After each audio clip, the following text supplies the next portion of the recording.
Hello বন্ধুরা, চলে আসলাম নতুন একটা রেসিপি নিয়ে। যদি ভালো লাগে তাহলে অবশ্যই লাইক, কমেন্ট, শেয়ার, সাবস্ক্রাইব এবং আমাকে ফলো করতে ভুলবেন না। আমি প্রথমেই নিয়ে নিলাম 4 চামচ সর্ষে, 1 চামচ পোস্ত আর আদা তো দেখতেই পাচ্ছেন, আর সাথে কাঁচামরিচ। তো আমি এগুলোকে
হবে। আর তাছাড়াও ও যদি আমাকে কিছু বলে না, সেটা আমাকে বানাতেই হয়।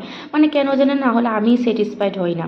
ওকে যতক্ষণ না আমি কিছু একটা বানিয়ে আর আমার স্বামী এমনিতে একটু খাদ্যরসিক, বিভিন্ন দিন বিভিন্ন কিছু খেতে চায়। আর ওকে যতক্ষণ না আমি খাওয়াতে পারছি ততক্ষণ আমার মনও শান্তি হয় না।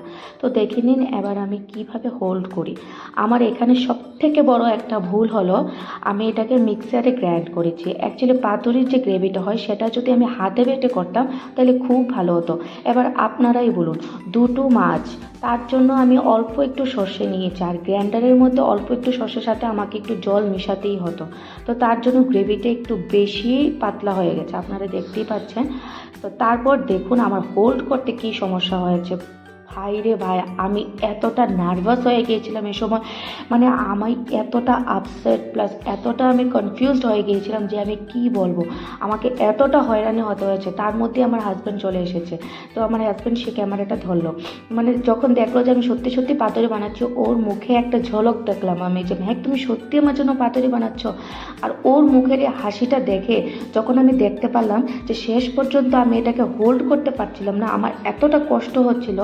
মানে আমি এতটা আপসেট হয়ে গিয়েছিলাম, আমি কি বলবো। আমি এত কষ্ট করে সব কিছু রেডি করলাম, নিচ থেকে 3 তলা থেকে নিচ থেকে গিয়ে আমি গাছ থেকে ছুরি দিয়ে কলা পাতা কেটে এনেছি, তারপর সেটাকে ছেঁকিয়েছি। মানে আমার এত কষ্ট হয়েছে। তারপর যখন দেখলাম যে আমি হোল্ড করতে পারছিলাম না, আমার এত কষ্ট লাগছিল শুধু গ্রেভিটার জন্য। তো যাই হোক, আমি মানে যেভাবে খুশি সেভাবে মানে কোনো রকমে আমি এটাকে ম্যানেজ করে এটাকে আমি বেঁধে নিলাম। তো তারপর ছিল না আমার কাছে মোটা সুতো, সুতো ছিল না, কিছুই ছিল না। তারপর আমি এটাকে একটা কটন কাপড় থেকে ছিঁড়ে, দেখুন আমি কিভাবে, মানে আমার মোট কথা হচ্ছে আমার হাজব্যান্ডকে আজকে আমার পাতুরি খাওয়াতে হবে যেইভাবে হোক। তাছাড়া ওর মুখের যে আমি একটা এক্সপ্রেশন দেখলাম, ফেসের এক্সপ্রেশন দেখেই তো আমি পুরো মানে ফিদা হয়ে গেছিলাম। বা মানে তাছাড়া ওকে মানে ও আমাকে সব কিছুতে ভাই সাপোর্ট করে, সব কিছুতে। আর ও যদি আমার কাছে কিছু একটা রিকোয়েস্ট করে সেটা যদি আমি না রাখি, আমি মন থেকে আমি শান্তি পাই না।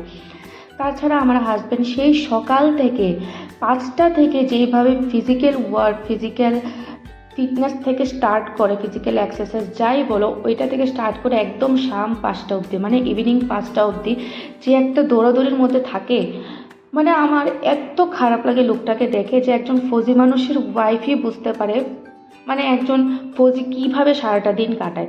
তো তারপর আমি যদি খাবারটা ঠিকভাবে একটু বানিয়ে না খাওয়াতে পারি তাহলে ও স্ট্রেংথ পাবে কোথায় থেকে, ঠিক না? আর ইলিশ মাছের মধ্যে কিন্তু হেভি প্রোটিন, আর এটাকে যদি ভেজে খাই তাহলে প্রোটিনটা একটু কমে যায়। কাঁচা যদি রান্না করা হয়, যেমন আমি সর্ষে ইলিশ করলাম তাও কাঁচা, পাতুরি করছি তাও কাঁচা, তো সেটার মধ্যে কিন্তু টেস্ট একটু বেশি থাকে, প্রোটিনও একটু বেশি থাকে। তো যাই হোক, সেকেন্ড টাইম আমি প্রথম দুটো কলা পাতা নিয়েছিলাম, কিন্তু দুটো কলা পাতাতে হয়নি। তারপর একটার মধ্যে আমার দুটো কলা পাতা লেগে গিয়েছে। তো তারপর আমি আরেকটা কলা পাতা নিচে থেকে নিয়ে এসে ওটাকে ছেঁকেছি, ছেঁকে তারপর আবার আমি আরেকটা রেডি করলাম। দেখে নিন, এর মধ্যে আমার হাজব্যান্ড আমাকে বলছিল তুমি আমাকে দাও, আমি হোল্ড করে দিচ্ছি, কিন্তু আমি জানি আমি যতটা পেরেছি না ও এর 1%ও পারতো না, ওটাকে আরও বিগড়ে দিত। তো তার জন্য আমি ওকেও দেই না, বলছি তুমি শুধু ক্যামেরাটা ধরো, বাকিটা